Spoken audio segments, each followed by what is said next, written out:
up to the swamp tour, right? I almost forgot about the swamp tour. That's right, there's a swamp tour. Yeah, so we pull up, and it's a lot of white people, a lot. Oh, they're the worst. A lot. No, they the best. Oh. You know I'm white, right? I'm white on paper. That's a whole other story. Anyway. So, you know I'm white, right? I'm white on paper. That's a whole other story. Anyway. so, you know I'm white, right? I'm white on paper. That's a whole other story. Anyway. so, you know I'm white, right? I'm white on paper. That's a whole other story. Anyway. so, you know I'm white, right? I'm white on paper. That's a whole other story. Anyway. so.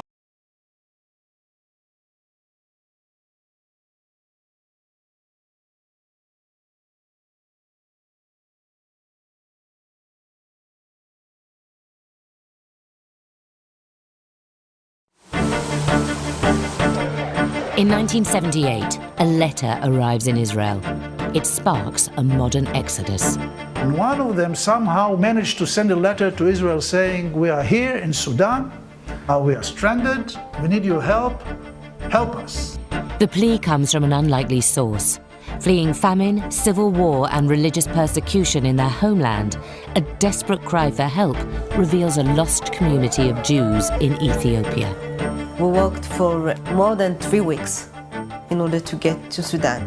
The Ethiopian Jews claim to be one of the original 12 tribes of Israel, lost for 2,000 years in Africa.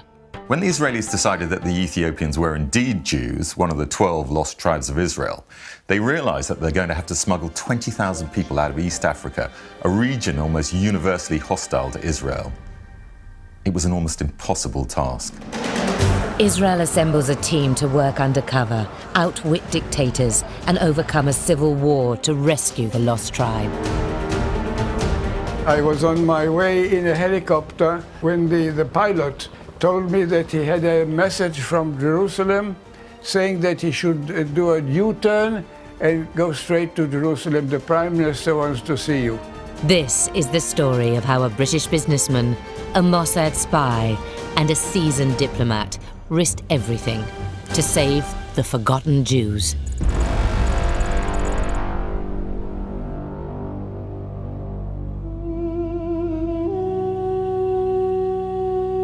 For 2,000 years, Jews had lived in Ethiopia. In the mid-70s, there was a revolution in Ethiopia and civil war, and the Jews, many of them fled to Sudan.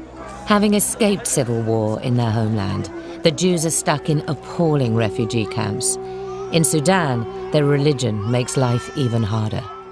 You couldn't say that you are Jew, otherwise they would get, afraid of you. My sister, they burned her clothes that were hung on the rope. News of their desperate plight reaches Israel. And one of them somehow managed to send a letter to Israel saying, we are here in Sudan, we are stranded, we need your help, help us. Israeli Prime Minister Menachem Begin decides to act. Begin was himself a refugee. He had fled from the Nazis in Poland during the Second World War, leaving his family, unfortunately, to suffer their fate in the Holocaust. And since then, he'd become convinced that Israel must do everything it can to help Jews when they're in trouble. So when this letter turns up, he knows he must do everything he can to save the Ethiopian Jews. Begin turns to his secret service, the Mossad. The Prime Minister, he called the chief of the Mossad, and he told him, we have this news about Jews in Sudan. Bring me the Jews of Ethiopia out of Sudan. Now, how do you take them out? Because Sudan is an Arab country, enemy, member of the Arab League. With official relations between Israel and Sudan blocked, Mossad need a way to work covertly. They approach a then little-known Manchester businessman. He receives a phone call he never expected. When I received the telephone call, my secretary was given 15 minutes to them. When I heard the story, I canceled my appointment. And we discussed. They wanted me to involve because of my trade on cotton. David is an unlikely saviour of the Ethiopian Jews. At 13, he had left school to become a market trader in his native Iran. 5 years later, in search of his fortune, he moved to Manchester, setting up a series of successful textile companies. The Israelis approached David Alliance because he was a successful international businessman with good contacts in the Sudan. This enabled him to set up an office in Khartoum, and it's from that office that the Mossad agents were able to plan their rescue operation. Using David's office to travel in and out of Sudan, Mossad discover a perfect base close to the refugee camps to carry out the evacuation. Gad Shimron is recruited to help run it.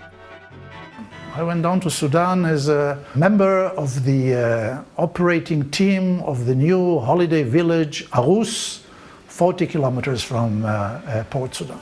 It allowed you to go around the country and to drive to Port Sudan and bring tourists and go out at night and day, whenever you want actually, with your rubber boats, because you're bringing tourists to the unique diving spots of Sudan. Gad and his team create a plan. They will pick up Jewish refugees at confidential meeting points, rendezvous with the Israeli Navy offshore, and then escort the Jews to Israel. We had what we called the committee members. Committee members were young Jewish boys in the camps who were our contact liaison people. In case we said, tomorrow, 20 hours or 8 p.m., 200 people at the quarry 10 kilometers south of the refugee camp. And we would come with our trucks, pick them up, drive through the police control and army control. Usually we have done it smoothly by bribing our way through. In the 1980s, relations between Israel and Sudan were tense. The Sudanese have strong ties with their Arab neighbors. Rumors of Jewish refugees leaving for Israel alert the Sudanese to a potential Mossad plot. They shut the borders to Ethiopian Jews. The rescue now hinges on whether the Israelis can find a way to reopen the border. What they needed was a trusted middleman with good business contacts and enough political clout to influence senior Sudanese officials. There was only really one candidate. At that point, I was asked again to go in and help, which I did. Again, David needs to keep his real motives hidden for the ministers to meet him. Once more, he uses his Sudan office and arrives under the pretense of a trade mission. It was in 1984 when I went to Sudan, and the aim was to buy cotton, and at the same time, through that, to try and help to bring the Jews out. The ministers he meets are unwilling to open the border or allow any Israeli activity, until David comes across an official who studied in his adopted city of Manchester. He gave a cocktail party that night, and another gathering the next day, and I met some people who were able to help me to open the door again for the Ethiopian to move, which was very satisfying. David is introduced to several influential ministers. They are persuaded by his requests and reopen the borders. News spreads in Ethiopia that the escape route to Israel is open again. Increasing numbers begin to make the hazardous journey. We left the village at night because we were escaping from the authorities in Ethiopia. It's about 800 kilometers. We walked for more than 3 weeks in order to get to Sudan. There are many dangers on the road. There were robbers stopping us and asking for money. Otherwise they will kill us, and we were in the middle of nowhere. In Sudan, they are put in temporary camps, rife with disease. We realized that we're going to stay in that desert, live in tents for many months, maybe years. 14,000 Jews leave their homes in Ethiopia. Many do not complete the journey, and thousands succumb to epidemics in the camps. Around 6,000 people die or disappear. They say that there is no family that got in Sudan and didn't lose one of her members. To get the Jews out of Sudan, Gad and his Mossad team need a new plan that bypasses the heavily armed Sudanese coast. So why not to land Israeli Air Force C-130 transport airplanes in the desert and bring in the Jews and fly them directly to Israel? Sounds crazy. We tried it. It worked once and twice. At this stage, the Jews were being smuggled out in relatively small numbers every couple of weeks on military C-130 transport planes. It was a tried and tested method that had been used a few years earlier to rescue Israeli hostages from Entebbe in Uganda. But when word spread around the world that a terrible natural disaster had hit the region, they realized they're going to have to speed things up. They're going to need bigger planes. In a year, 1 million people die from one of the worst famines to blight Africa. It was now a race against time to save the Jews before they died of hunger. And to do this, Israel asked the United States to intervene. After secret talks with the president, Nimeri, a deal was done. He will turn a blind eye as long as the operation is kept secret, not only from his Arab allies, but also for his own people. It's this that allowed the Israelis to begin to plan a mass airlift. 6,000 refugees are stranded in the camps and need to be airlifted to safety. Considered a modern exodus, this mission is named Operation Moses. The US, Israel, and Sudan put the final details together. The operation takes place in a total blackout. Sudan's allies cannot know it's assisting Israel. A Belgian aviation company fly via Europe. The Jews were taken from the refugee camps in military convoys, actually. Because, I mean, the Sudanese soldiers didn't know. They thought those are refugees being evacuated to Europe. Were taken to Khartoum International Airport, flown to Europe, and from Europe straight to Israel. Sometimes, the airplane would only touch and go in Athens, change call number and continue to Israel. In a short period of 7 weeks, over 6,000 Jewish refugees were airlifted out of Sudan. With a few days remaining before all the Jews in the camps can be evacuated, the story breaks. The news was spread on the radio and the international radio and media and TV. And Nimeri, of course, had to say, "Oh, I didn't know, I stopped it." And that was the end of Operation Moses.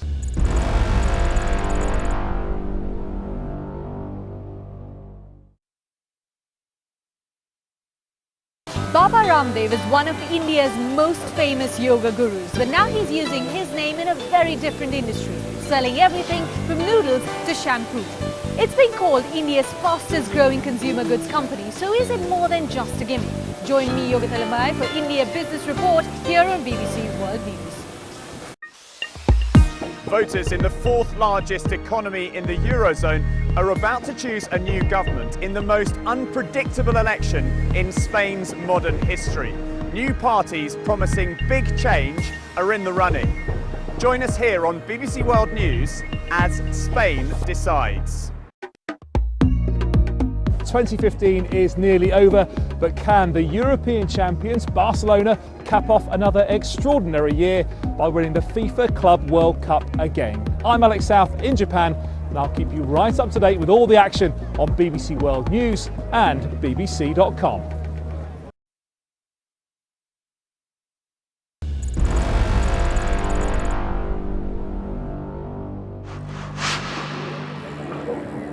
With rescue from Sudan no longer possible, the Israeli government focused on the remaining Jews trapped in Ethiopia. From 1985 until 1990, Israeli efforts to negotiate with the dictator of Ethiopia failed. Ethiopia's dictator was Colonel Mengistu, known as the Butcher of Addis Ababa because he came to power in a military coup in 1977. In fact, it was rumoured that he had personally suffocated the former emperor, Haile Selassie, with a pillow. Now, this was the time of the Cold War, and for most of the 1980s, Mengistu was fighting a civil war with military aid from the Soviet Union. And in return, he's agreed to expel not only all US diplomats, but those of their allies, including Israel. By 1990, the Soviet Union is no longer in a position to give him military aid, so he turns to Israel as a way of building bridges with the United States. He offered Israel the chance to resume relations. The Israeli Prime Minister seizes the opportunity.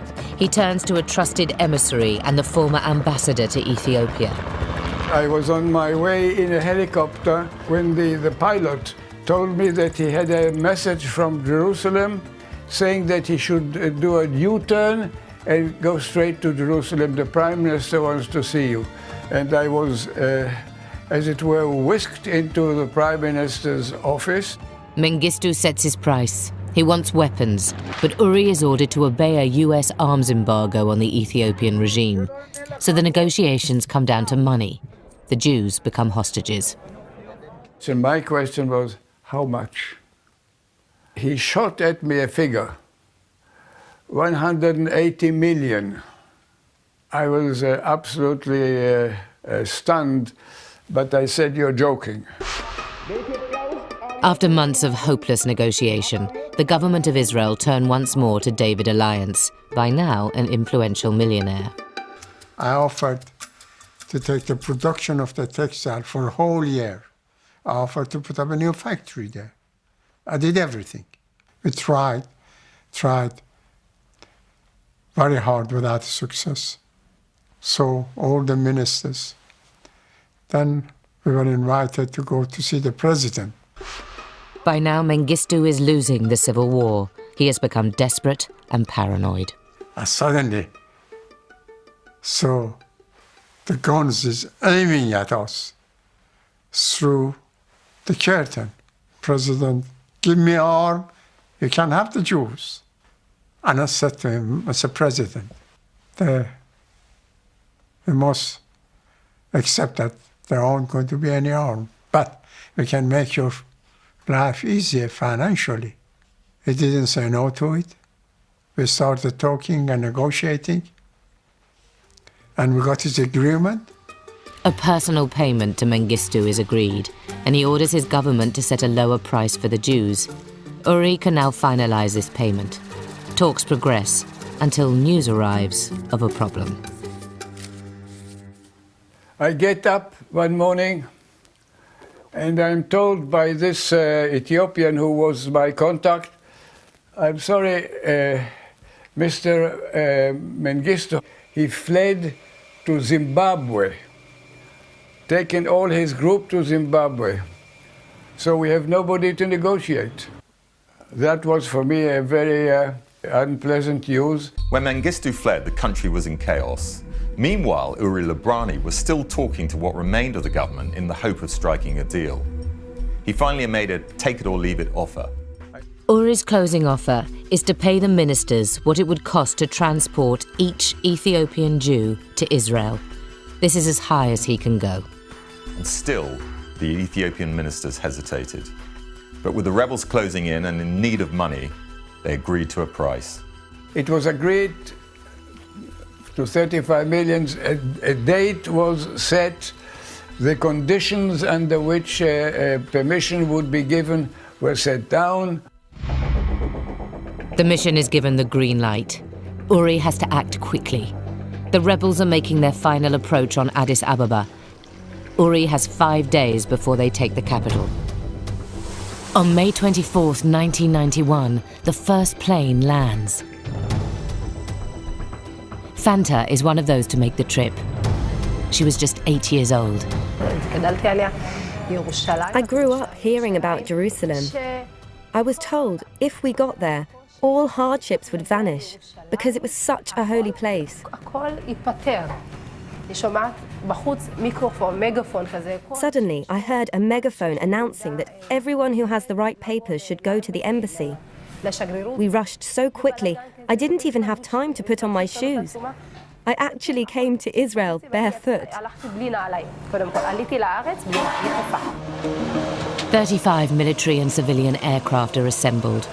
They have just 25 hours to airlift over 14,000 people. The operation works at a lightning speed. Aircraft barely have time to refuel before flying on.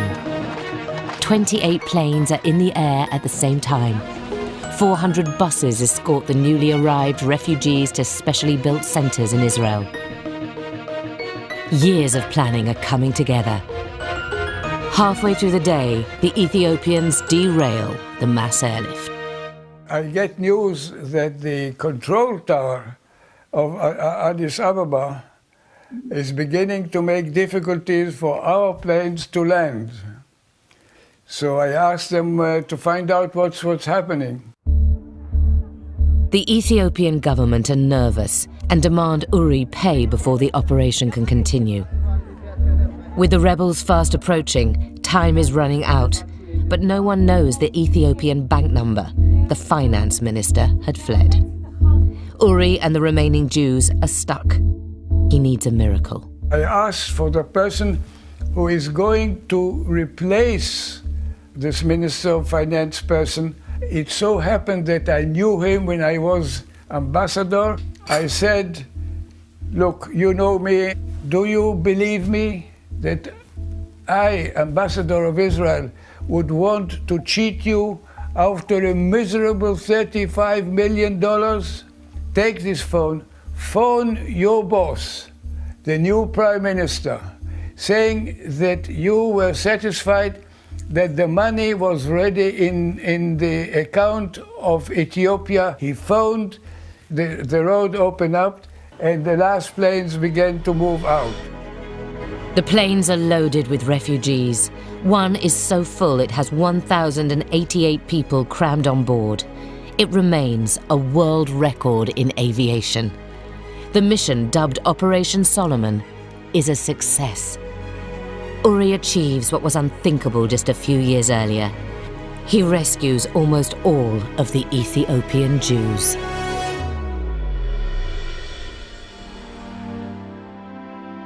After the euphoria of the rescue, in Israel, life isn't easy for the Ethiopian Jews. Racism, an unfamiliar society, and an educational gap make it a struggle for them to adapt. When you see me, you know that I came from Ethiopia.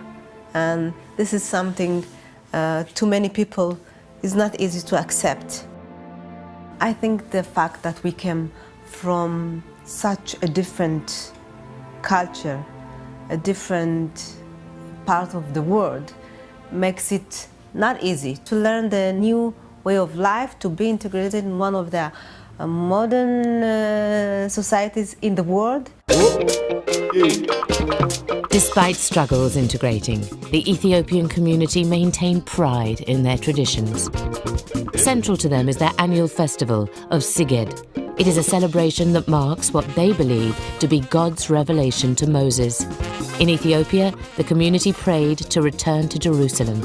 Today they worship in the holy city itself. Siged is a great festival. We want to celebrate that we are now in Jerusalem. For Mahareta and her fellow refugees, reaching their promised land was no easy task. And to do this amazing journey, to risk so much in order to make it possible, so it is a miracle. The rescue of the Ethiopian Jews was one of the great humanitarian acts of the 20th century, and one that probably could only have been pulled off by the Israelis. After the Holocaust, most Israelis were determined never to leave Jews to their fate again, whatever the difficulties and however far they had to go. It was an extraordinary act. 130,000 Ethiopian Jews now live in the Holy Land. Only a handful remain behind. David Gad and Uri were instrumental in creating an extraordinary modern exodus. It doesn't happen to any ambassador. It just happens, and I'm very proud I was chosen to do that. In risking their own lives, they have changed the lives of many.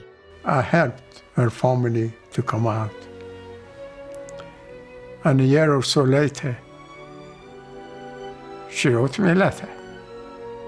Said, I learned English in order to be able to write to you and thank you for helping my family. but give you great satisfaction. They rescued the forgotten Jews of Ethiopia against all the odds, helping them to fulfill their ancient dream of returning to Jerusalem. I feel very proud being part of this operation, and I think it's the peak of my career in the Mossad.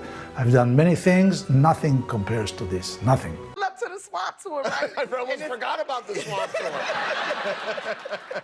That's right, there's a swamp tour. Yeah, so we pull up and it's a lot of white people, a lot. Oh, they're the worst. A lot. No, they the best. Oh. You know I'm white, right?